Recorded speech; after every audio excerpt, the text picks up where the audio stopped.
After 8 years of growing poverty and desperation, more and more Canadians are suffering with depression.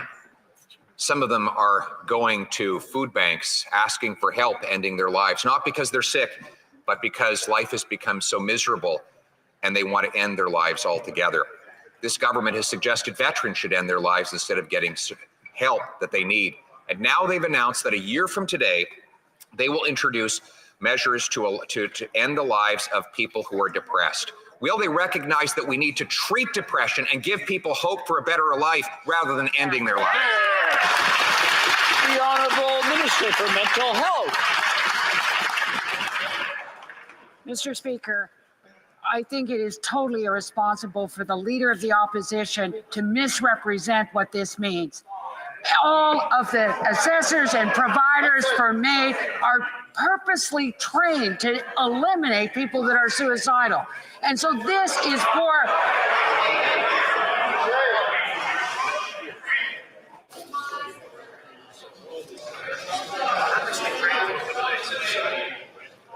Order. The Honourable Minister, please proceed. You have 10 seconds left. On this side, and with the support of the expert panel and so many Canadians, will continue to develop and provide the kind of mental health supports that are necessary for people who are depressed. But the people... The Honourable Member for La Prairie. After 8 years of growing poverty and desperation, more and more Canadians are suffering with depression. Some of them are going to food banks asking for help ending their lives, not because they're sick, but because life has become so miserable and they want to end their lives altogether. This government has suggested veterans should end their lives instead of getting help that they need. And now they've announced that a year from today, they will introduce measures to end the lives of people who are depressed. Will they recognize that we need to treat depression and give people hope for a better life rather than ending their life? The Honourable Minister for Mental Health. Mr. Speaker, I think it is totally irresponsible for the Leader of the Opposition to misrepresent what this means. All of the assessors and providers for MAID are purposely trained to eliminate people that are suicidal. And so this is for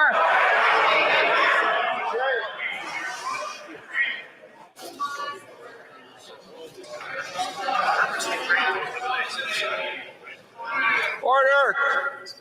The Honorable Minister, please proceed. You have 10 seconds left. me in this, on this side, and with the support of the expert panel and so many Canadians, will continue to develop and provide the kind of mental health supports that are necessary for people who are depressed. But the people. The Honourable Member for La Prairie. Good evening, everybody, and welcome to another edition of Speak Your Mind, the show that lets you, the viewer, wherever it is that you're watching us from, let us know your opinion. And today's topic, what we're going to be talking about, is about euthanasia. In other words, when somebody is at the point of no return in their illness, when somebody who is said to be in their last legs, as they say, can they pull the plug? Do you think it's something that is a bit more serious than what we think it out to be? Ms. Audrey, if this person wants to partake in our experiment, our survey, they can definitely do that. Good evening, and good evening, Ms. Lupita. Good evening, Pastor. Yes, as we had said, the program today is about euthanasia. In other words, if this person is unfamiliar with the word, it's also known as MAID here in Canada. It's medical assistance aid in dying. So this question we have for all of you, as you can scan the QR code and join our Telegram poll, the question is it a compassionate option for terminally ill individuals, or does it raise ethical dilemmas and risks? Let us know what you think for the following. It takes the pain away, or do you believe natural death is better, or does it sound like murder? Let us know what you think, and we'll be announcing the results during our program. And Ms. Lupita, if this person wants to send us a message, if they want to give us a call, they can definitely do that, right? Yes, they could definitely send us a message right now so that we could read their comments on air at 437-233-9815. Or if you want to call us and you could say it on air right now. Also, we have the number 877-785-8700. Thank you so much. And I think we already have our first caller. Let's see if we can connect them now. I believe we have Miss Josie. Can we see if we can connect her now? Hello? Yes. Miss Josie, can you hear me? Hi, sir. Yes, sir, I can hear you. How you doing, Miss Josie? I am good. How are you? I'm good. I'm good. Look, our topic tonight is about euthanasia. In what you do, Miss Josie, have you ever had a case? Have you ever had to kind of make a call or to help somebody through something like that, where they kind of pull the plug on their own selves? So were they what? I'm sorry? Where they would determine that they didn't want to live anymore. Their sickness, I guess maybe the patient thought, was a little bit too much or too much to bear, that they prefer dying. Have you ever had a case like that? I've seen lots of deaths in my field, in my career. I haven't seen so much that. I guess I've seen it mostly in the elderly, where they are terminal and there is no other, they're too far gone. And, have you heard of hospice? That's been, one of the routes, that we talk to about with family, keep, making the patient comfortable. But not euthanasia, not them saying actually put me to death. I have not dealt with that yet. Now, when it comes to dealing with a family who is more or less in that same field, I'm sure that every case is different. Is there something that maybe inside of you tell said family member who has a relative who's dying, who's already on their deathbed? Is there something that you let them know? Is there something that a process that you do or that you take to just make them feel better? Yes, so there's, like you said, case by case. Some patients are still, oriented.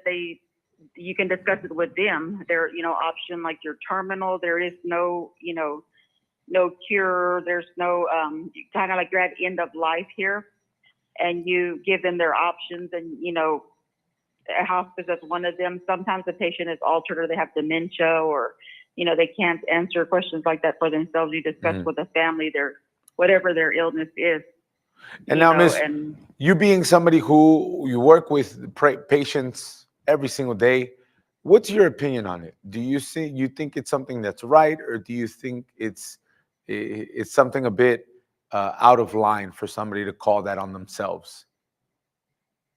yeah, euthanasia, me personally, I'm against it.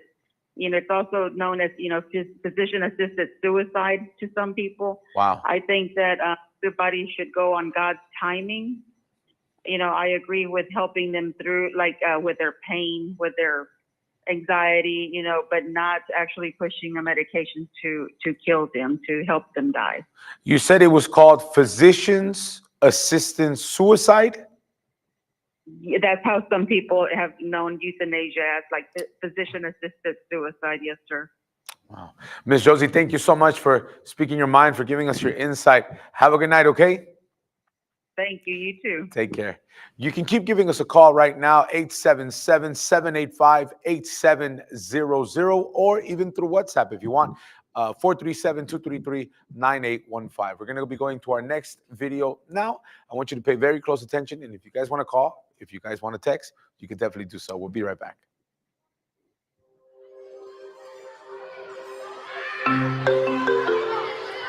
Euthanasia is ending your life because you have an illness or a medical condition which you do not want to live with. Euthanasia means assisted suicide when times are tough, maybe when the quality of life isn't great. I know it's used a lot in vets when an animal is in a lot of pain or simply just won't live for long. Rather than prolonging the pain, they'll just injection and done. A terminal disease is when you're going to die from it in the end anyways. Someone who's terminally ill might want euthanasia because they won't get better. So they see it as, I can't do these things that I would like to do and it's too much pain to live. So they choose to die instead. Active euthanasia is where someone has used something to help a certain patient die. So, for instance, a lethal injection would be active euthanasia. In England, it's not legal. I know that. Usually most people go to Switzerland. And then passive is where people are allowed to die. So maybe switching off the life support machine when they're suffering or very ill, they're not going to recover. Voluntary euthanasia is where you know what's going to happen to you and you say that you want this happening. Non-voluntary euthanasia is where another person made the decision for them to die. So, for instance, a doctor or family member. I don't really agree with it because I think that you shouldn't end your life just because of, like, maybe if you're paralyzed, then you could still live maybe 40 years. Quality of life is when you have a good life and you feel like you can do the things you want to do and capable of doing those things. If the quality of life isn't good, I'd want them to have a nice ending to life instead of being in pain, suffering. Dying with dignity is like they want to go to euthanasia because they want to die before they get to a stage where they're no longer able to do things themselves and they have to have other people to do it for them. So say if you couldn't even like wash yourself and stuff like that, maybe that's classified as not being dignified. Some people, they can't walk.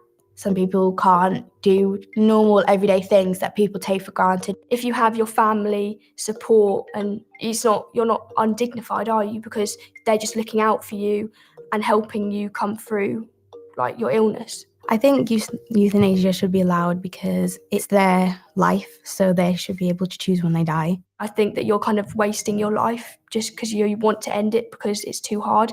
But I think there's a lot of things that that could help that. There's like groups that you go to. I think that going to euthanasia is kind of just taking the easy option.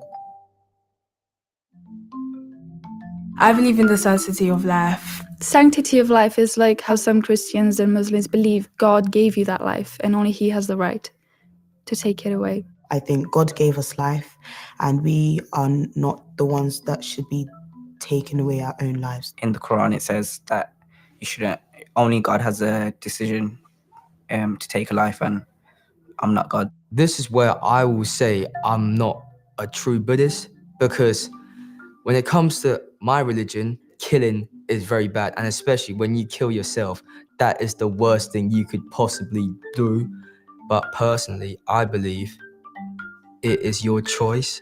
I think that people should let God decide when they die. He created us. That means he's gonna decide when he ends our life. Because if you've been good all your life, Christians believe that you'll go to heaven.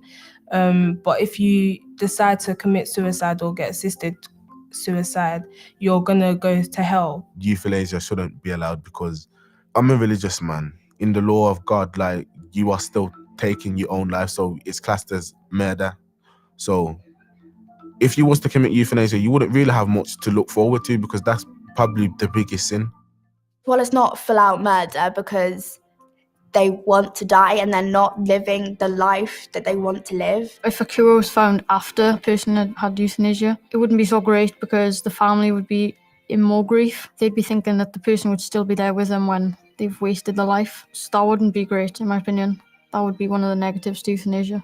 I think euthanasia should be allowed, but it should definitely be their choice. It's going to be checked by psychologists and people who know about that. So it's going to go through a series of tests to know if the person's mentally well for that. So it's not going to just be a spur of the moment thing. If they're not mentally stable, then the choice should be going to their closest family member. It should be taken with caution because it might just be a split-second decision. So I think one day you apply for euthanasia and in a month they ask you again. If you still want to end it, then you should be allowed to have that choice. But of course, multiple doctors should confirm that you are definitely going to die. There's no way around it. I think that there's other alternatives to euthanasia, like hospices, because they you can go there for like end of life treatment. That could be a lot easier on the family as well, because at least then they've got time to take in what's going to happen, and they know that eventually the family member's going to die, but then they're dying in a nice way and not just ending it by killing themselves. Well, I think our hospice is a really good thing, because if you have a terminal illness and you're going to die anyway, you want to be around people, or you might want to be around people who know what you're going through and who understand you and are doing the best that they can to try and make your death, I guess, as smooth as possible and as comfortable as possible. And they're just trying to do what is best for you. There's new hope tonight for Canadians suffering with intolerable pain. A bill expanding access to assisted death has received royal assent. Those who aren't near their natural death now have the right to seek medical assistance in dying. But as Heather Yerkes West reports, some groups feel the new law puts some vulnerable Canadians at risk. Janet Hopkins has been living with a serious autoimmune disease for the last 13 years. She says she lives in constant pain. Since last February, I have been thinking of suicide. I've talked to my family about it because the pain is excruciating when you get a flare-up. Because her condition was not life-threatening, Hopkins had not been eligible for a medically assisted death. But with the passing of Bill C-7 on Wednesday, that all changed. I started to cry because I've wanted this for so long. Under the new law, intolerably suffering Canadians who aren't near death become immediately eligible. It also removes a requirement that patients be able to give final consent at the time of their death. And that's wonderful, because what's happened in the past is many people have had to opt to take their death early in order to avoid that situation because they were at such fear and risk of losing capacity. The government had until next week to bring the law into compliance with a 2019 Quebec Superior Court ruling that found Canada's previous law was unconstitutional. In 2 years, access will also expand to those suffering with severe mental illness, something opponents worry will put vulnerable Canadians at risk, particularly those from Indigenous communities, where mental health supports can be difficult to access. It sends a culturally and socially acceptable message that suicide is one option to end one's suffering, and that is contrary to our message that we're sending to our youth. The new law requires people not facing imminent death undergo a 90-day assessment before a medically assisted death can be accessed. Heather Yerkes West, Global News, Calgary. 1-877-785-8700. You can give us a call right now. You can even send us a message through WhatsApp, 437-233-9815. You're going to be able to speak your mind, share your opinion, and let us know What do you think? Like you just finished seeing, no? A little bit heartbreaking when you hear news like that. But I think we also have a caller. Let's see if we can connect them now. Lorena. Lorena, can you hear me? Lorena? Hi, sir. Yes, I can hear you. Lorena, how you doing? I'm doing good, thank you. Lorena, quick question. Have you ever had an experience where euthanasia was something that was present, maybe not with you, but with a family member? I've never had an experience with the procedure, but I've, definitely had like very traumatic deaths. I would say like in my family, we've had like my grandfather, he passed away with a stroke, and sadly enough, I found him having that stroke. And then we had my uncle who had a very anticipated death because he had throat cancer. Yeah. And on my uncle's like last day, he was on hospice, so he definitely lived like those years. He just like 2 years with the cancer, and then like the last like 90 days, I think you can say, it was very like he had so much pain that he couldn't even feel it basically. And he himself, he paid for his like what the procedure would happen after that, like his funeral, everything. He had it paid off because he just didn't really want to live anymore. And thinking about it, he probably would be a type of person that would have probably even considered the procedure. Me, I'm against it, and Yeah. I'm definitely living by that No, space of overcoming. that was going to be my next question. When you see things like that happen in your family, you kind of already on your own, you kind of form an opinion. I'm guessing that was something like you said, a little bit traumatic, a little bit that kind of left a mark on you.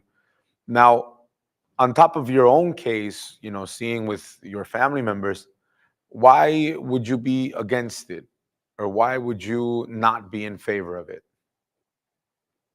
I think it's because I honestly would more consider it, definitely like the lady before me said, no, with that like physician suicide, I guess like a medical suicide kind of thing, where you not that you want to die because you are tired of living, but you definitely want to die without that. You like dying without hope. You don't even want to have that pain anymore, I'm guessing. Yeah, it's living without that hope of being able to recover.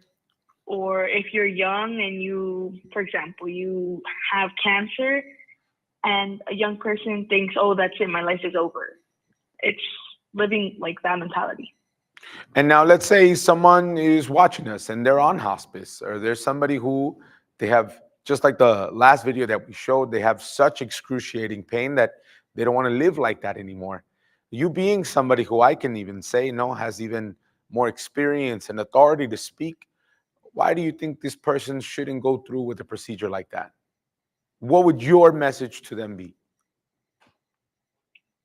I would say, it's all in God's timing, I guess. It's all like very like you have to wait until that very last moment before losing it, because you have that faith inside of you that you're going to overcome it. It's not losing hope.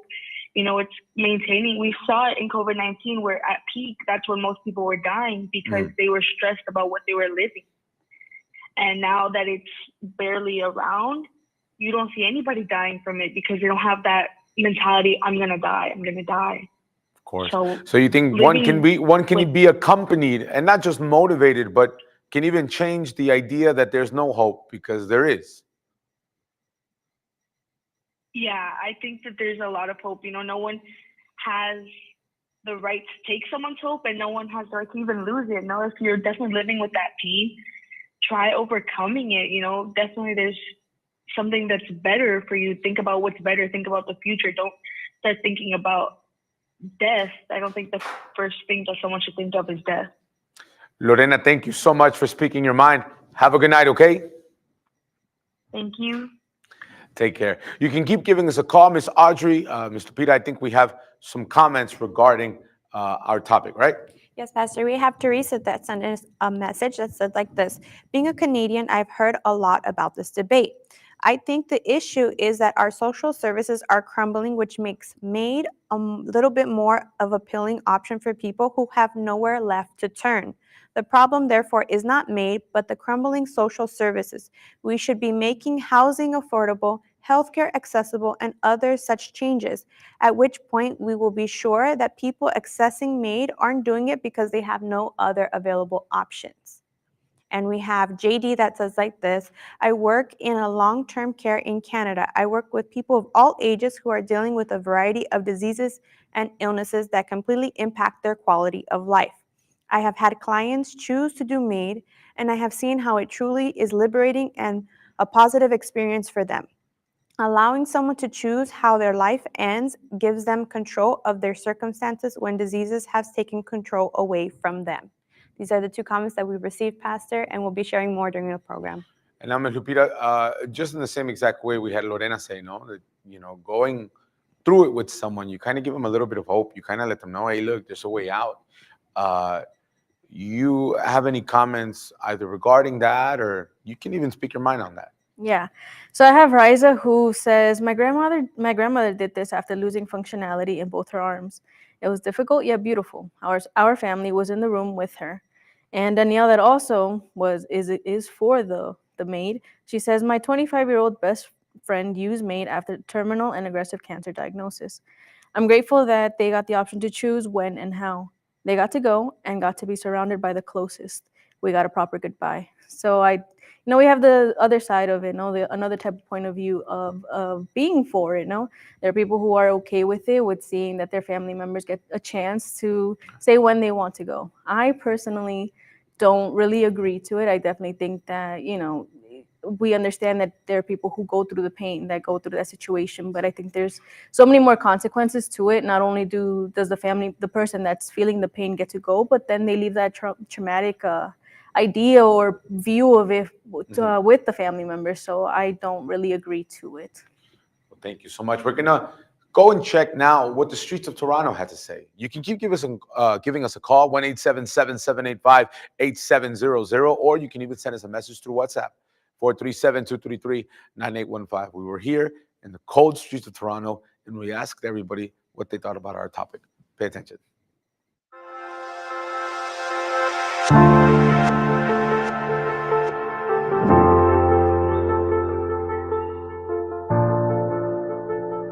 What do you think about MAID, medical aid assistant in dying? I think it's great. I think it's something that makes sense. To suffer doesn't make sense at all. I would rather just wait for my time from God, as in for me to go when it's time, irrespective of whether there is too much pain, there is a medication that cure me or not. I would rather just wait my time out. I won't want that option of maybe failing the organs and then removing life support system. I would rather just wait it out and let my time come. Thing about taking people's life, and I don't think they should, because even though you're sick and you're really, really sick, okay, they would give you the option to say, yes, take my life. But some of them, the person is not thinking right because they are very sick.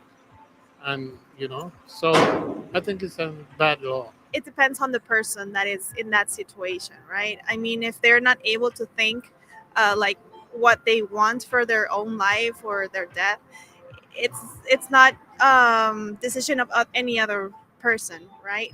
So that's my only thought. Like, if I am deciding for myself what I want to do with my life, that's okay, but not other people deciding for me, right? Because that's why we're human beings, right? What do you think could be ethical dilemmas with people deciding whether or not they should go forward with it or not?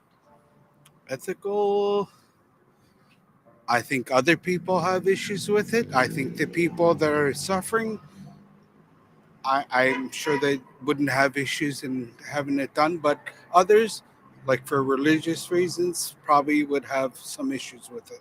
Everybody is actually entitled to their opinion, and I will surely respect if they opt for that, because it's actually not easy seeing a family member going through pains, having nothing to help out with, and it's their opinion, and it's something that I will respect that if they want it. I guess, again, with the basis that we are human beings, hope right? There's always hope. So I would say yes, go with it. Like, do everything that is in your hands to help the people. How do you think the legalization of this in Canada impacted discussion of ending life and medical ethics? How do I think it? I think it would be a great thing if it was legal. Definitely. It actually became legal in Oh. 2016. See, that I don't even know, but Yeah. I'm sure there's still a lot of religious opposition to it, but suffering. I think, as somebody who survived cancer, I'll tell you, those that have had cancer and have had, put in these places where they spend the rest of their life, doesn't make sense to me. Go in dignity. I would deny. I wouldn't pass that law, or how you might call it, on anyone, especially a relative of mine. No. I think God given life, He's supposed to take it.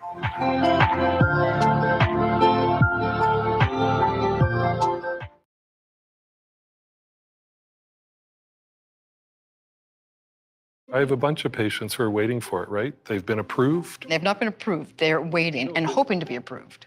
These two doctors have conflicting viewpoints on euthanasia in their country. I think Canada's approach to assisted dying has been successful. I am very concerned about medical assistance in dying laws in Canada. Euthanasia became legal in Canada in 2016. They call it medical assistance in dying, or MAID for short. Since then, the number of assisted deaths in Canada has risen to over 10,000 people in 2021. That's more people by raw number than any other country where assisted dying is legal. In 2021, eligibility for MAID expanded to include people who are not nearing the end of their lives. And starting next year, that will include people suffering solely from serious mental conditions too.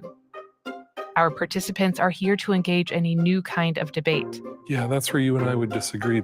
I know. Where instead of fighting over unvetted talking points, we ask each expert to pick 3 facts that their opponent would have to concede are true.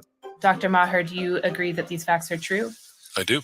Dr. Green, do you agree that these facts are true? Yes, I do. They'll present their facts and they'll each get a chance to respond with a footnote. And after the fact exchange, we'll also have 4 additional rounds to further clarify their positions. This is a fact-check debate about euthanasia in Canada. Here we go. In Canada, assisted dying is a rights-based issue resulting from constitutional court challenges. The legalization of assisted dying did not come about due to voter-initiated ballots, as happened in some US states, or because the government thought it was a good idea, both of which can change with shifting political winds.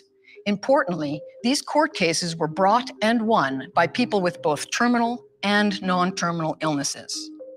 It is true that court cases gave people who didn't have terminal illness the right to have assisted deaths. But one of the plaintiffs in that key case, Jean Truchon, who had cerebral palsy, when he was considering getting assisted death, what he said was that it was the loneliness that was brought on them by the pandemic that was leading him to make that choice. So I'm really concerned about what that means for people in Canada who will make choices to die, not for medical reasons alone, or maybe not even primarily because of medical reasons, but because of social reasons, poverty, isolation, loneliness. That worries me a great deal. Jean Truchon ultimately led his challenge to the new law for assisted dying because he was about to lose function in his remaining limb. That was his initial incentive. Ultimately, this comes down to a question of rights and who, if anyone, controls our lives.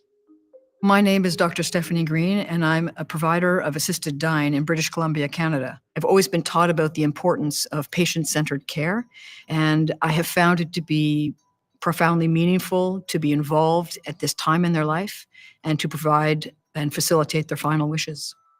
There are 15 countries that allow some form of medically assisted dying, including 10 US states and Washington, D.C., that allow people with a 6-month prognosis to self-administer a prescribed drug.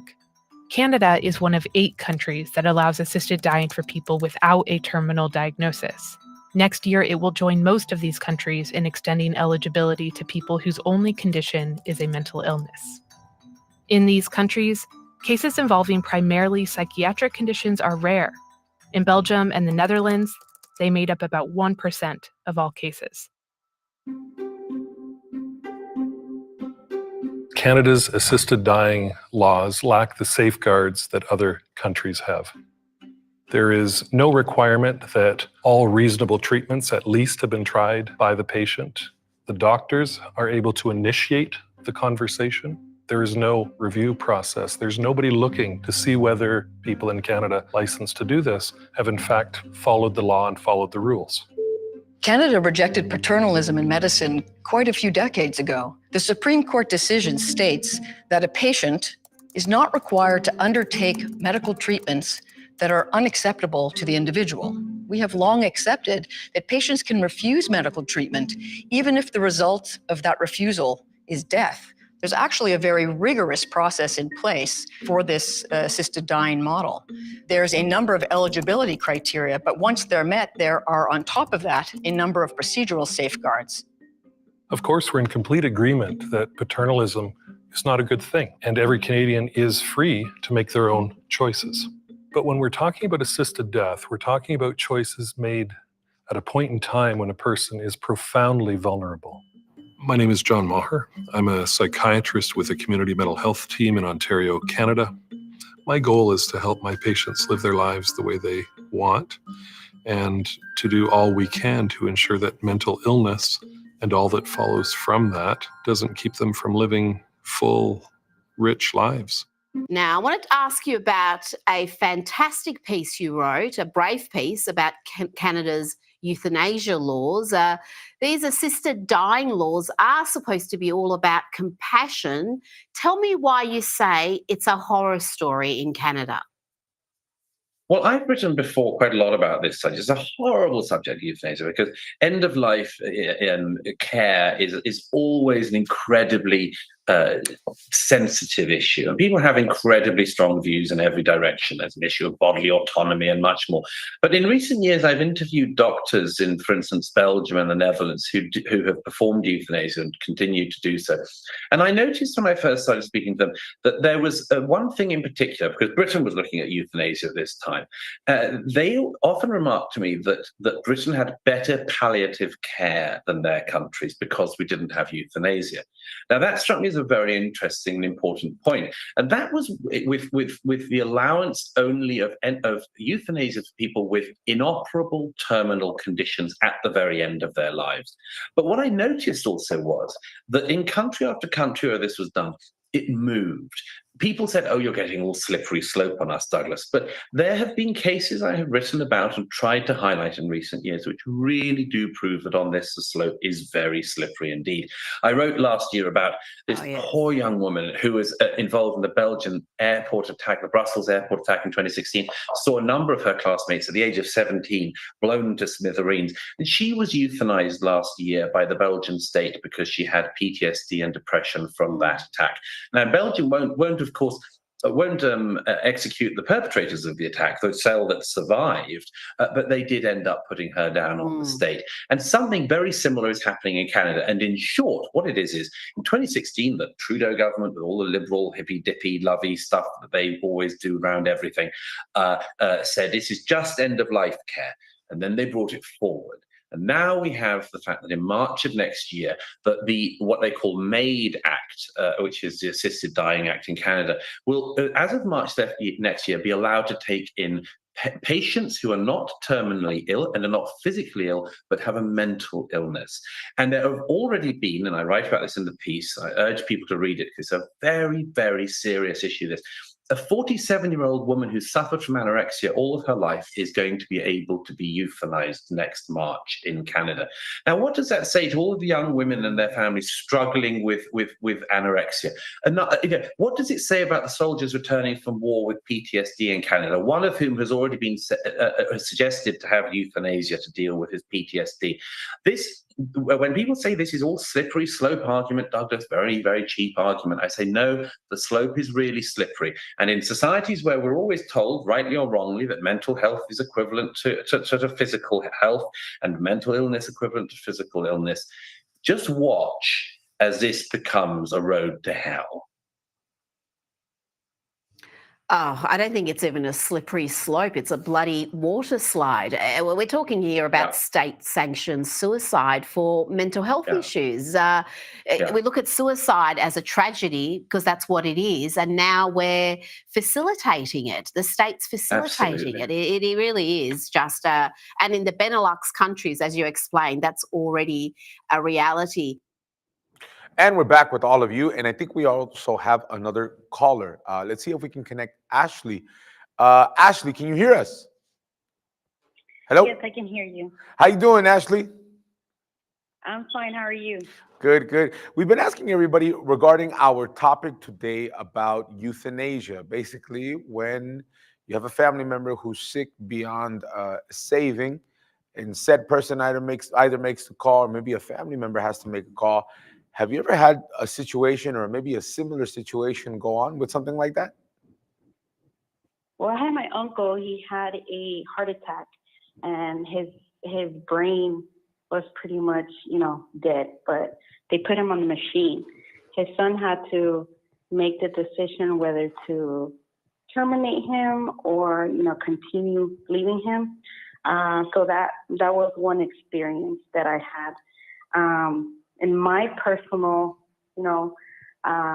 experience that I had with euthanasia was with my dog.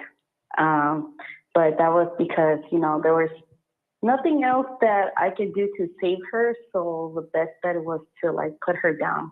Now, when you had that situation go on with your uncle, and you saw that that's basically how everything went down, what did you think? Did you think it was a bad idea? Would you have done something different? What's your mind about the euthanasia? I think that in some cases it should be done. In that case, I think since he was pretty much gone at that point, I think it was the better option to do it. Does it feel right? No, because it's like you have that slight hope that, something can happen. But, I wouldn't want to be in that situation that, I have to go that route. But unfortunately, I think that route was the better option for him. So you think it's basically every story is different, every case is different. So do you think there's ever, or there can ever be a moment where it's just a yes or no, it's a black and white, or do you think we're always going to have to weigh out those options? I think it's never easy, and I think before we go that route, we should seek other options, maybe other type of medical treatment before going that route. It's a very hard decision to make, but at that point, I think it's like you've gone through all the options, and that would be the only option in this case. I understand. Ashley, thank you so much for speaking your mind, for sharing with us. Have a good night, okay? Thank you. Take care. You can keep giving us a call right now, Miss Audrey. I think this person who has been voting on the Telegram, this person who has been placing their vote through the app, I think we already have our results, correct? We have here the results for our show, Pastor, because we have been asking, right, the medical assistance aid in dying for other people that have been watching us and have been actually talking about this, right? The options that we have placed here, does it take the pain away? Is it natural death better, or does it sound like murder? And we have the following, sorry, 1 second, Pastor. We are concluding the poll.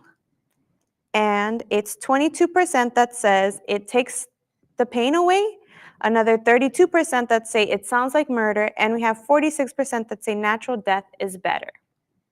Natural death is better. Ms. Lupita, do we have any comments? Yes. So according to what Ashley said, no, with euthanizing her own dog, we have this comment that goes from Fanny.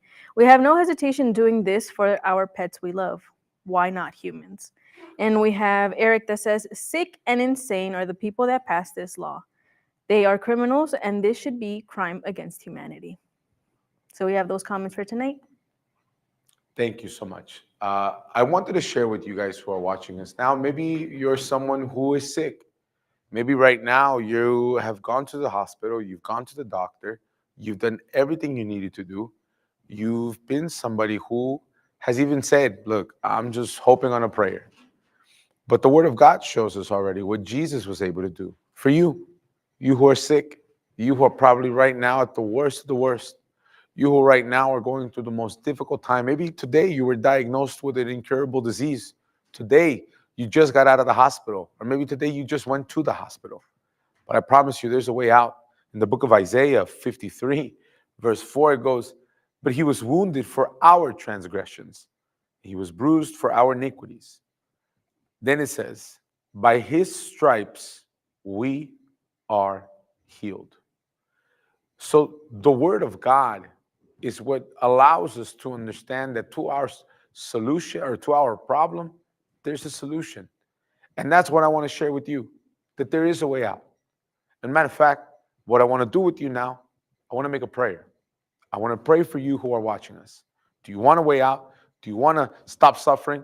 Then I want to pray for you right now. So how about this? I'm going to extend my hand to the camera, and I just want you to hear every word I'm saying. And if you have faith, no matter how big, no matter how small, believe that God is working right now. Okay? My God, in the name of the Lord Jesus Christ, I determine now the healing in the life of this person who watches us.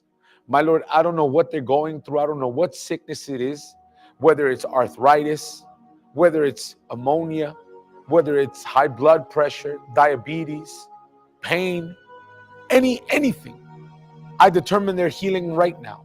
You who listen to us, be healed from the top of your head to the sole of your feet. What has been giving you pain, what has been working against you, Jesus right now, he enters inside and he heals you. He enters right now and he frees you. He delivers you. He sets you free. My God, your word says that by your stripes we are healed. I determine, my God, in these next couple of days, this person is going to notice the difference. In Jesus' name, and if you believe, say amen. Amen. God is working right now. God is working inside of your body in this moment. But take a step further. Be with us this Sunday at 10 o'clock in the morning in our gathering of faith and miracles. We're located here in Toronto, 2420 Dufferin Street. We're right there on the corner of Bowie Avenue, about a block and a half from Eglinton Avenue. You can take the 929 bus, the 29 bus. You're going to end up right in front of our building. Do you want to stop suffering? I promise, no matter how much pain you feel right now, physically, spiritually, miracles don't fall from the sky. Don't wait for your miracle. Provoke your miracle. This Sunday, 10 o'clock in the morning. And just so that you can see how God has been working, I want to show you Virginia's story. Somebody who was depressed, somebody who didn't know where to go, somebody who found the power of God and now lives a whole new story. Pay attention. God bless. See you soon.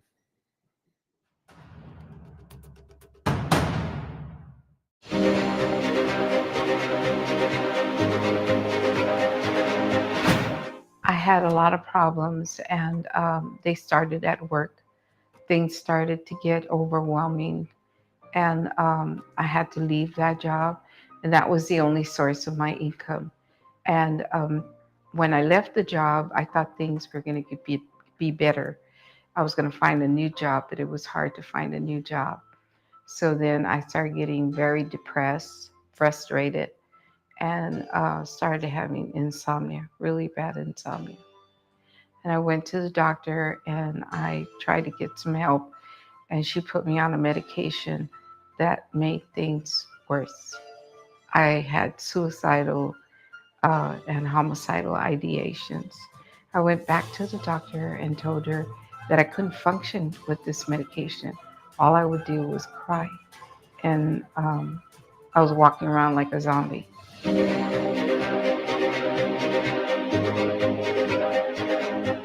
I know that my life was really, really in a bad state.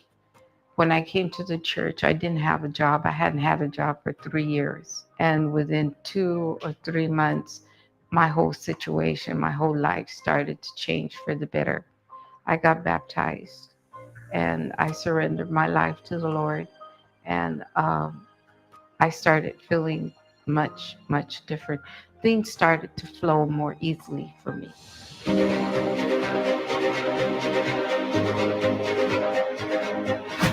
My life started changing almost immediately. I just felt different as a different person. And little by little, the depression left, the insomnia left. I also had physical ailments. They left.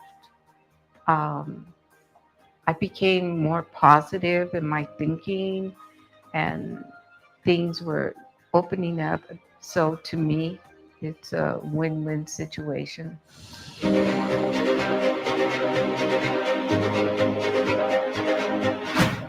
Today, I can truly say that I'm very, very happy. I wake up with a smile on my face. I get a complete 8-hour sleep at night. If I stay up, it's because I choose to see a late movie or something, but not because I have insomnia or depression anymore. And there's a sense of peace, joy, and happiness in my life that wasn't there before. And I really appreciate that, because no matter what I'm going through, I have the assurance that the Lord is with me.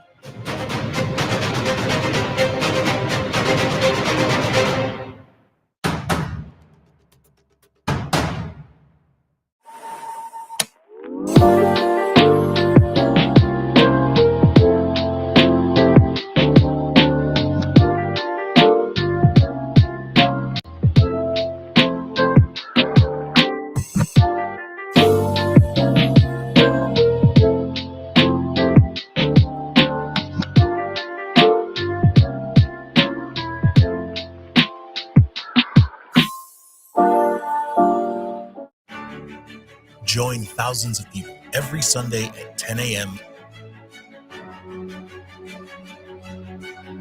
in one faith.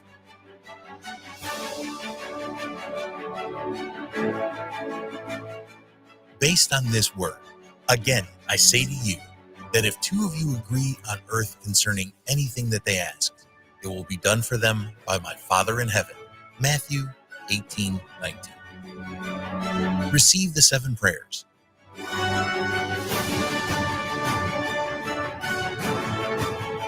I don't know how long I had that disease, but the way I found out is I had went to the doctor to have my annual physical. So they called me about the results and told me to get to the hospital because my sugar was so high that was threatening a stroke. So I participated in drinking the blessed water. Faithfully, I did it every day. I just continued in my faith and coming to the church and fighting against it. Deliverance. I was a victim of witchcraft. My mother sacrificed me since I was young. I couldn't walk. I was paralyzed for a long time. I don't remember half of my life. I remember being in the hospital. It was King County Hospital. I remember that I had to learn how to walk. I had to learn how to write. I saw demons. People think that evil's not real. It is real. I went to a lot of churches, like 23 Christian church. And I never felt like I felt when I came to the Universal Church. But when I came to this ministry, from the very first time that I stepped through that door, I knew there was hope in this church. Prosperity. I had a business that was doing at one point rather well and went down substantially, and experienced just hard times trying to bring it up. I experienced also 3 deaths in my family. My mother, my father, my brother passed away. Then we had the recession, and I really never recovered from that. And it's still hard times, but since I've been coming to the church here, my business is starting to recoup. I see opportunities where my phone is ringing. I want this house built. I want this done. I want this done. my business is starting to take off to another dimension. Family. I was about to separate with my husband, and during the time I was coming to church, I learned to forgive. And when I learned to forgive, I started working on my relationship with my husband. And when my husband never opened up to me, never told me what was going on with his life, until one day I got a knock on the front door, and it turned out to be the police. And I had to learn, okay, God, you are here. I learned through the church, through tribulations, you use your faith.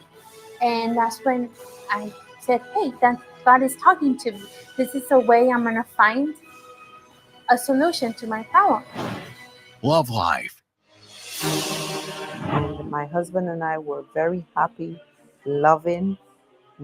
Everybody in the neighborhood know us and always want their relationship to be like our relationship.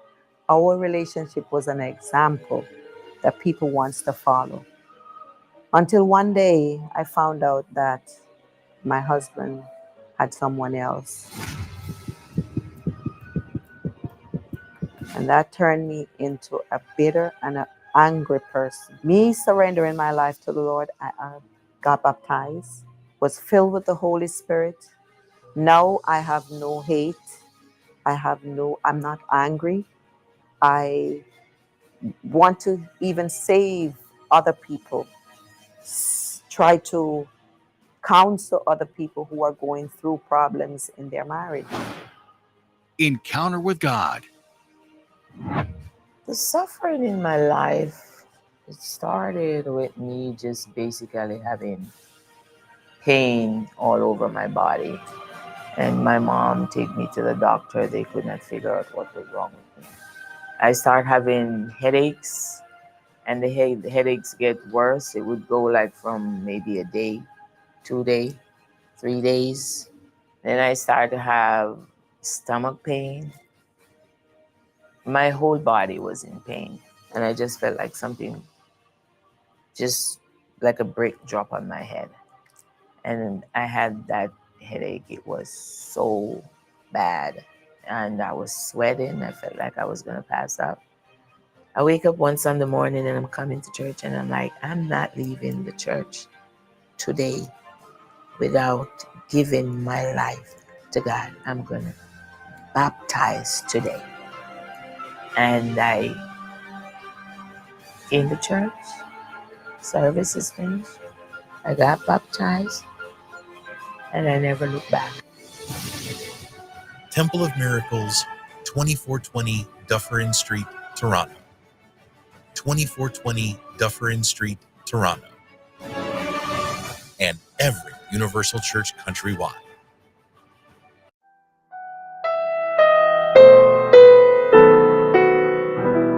Lift up my eyes to the hills.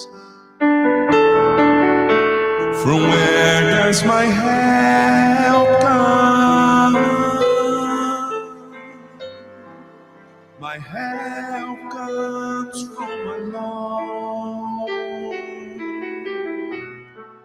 who made heaven and earth.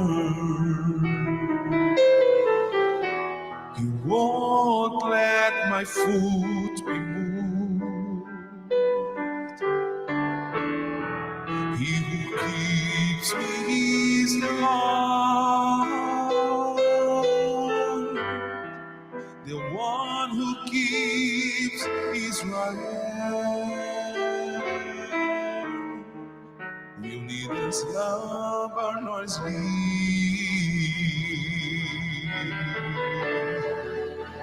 The Lord is my keeper. He's the shade on my right hand. He keeps my soul. He protects me from all evil. He keeps my going out and my coming in. From now on and forever,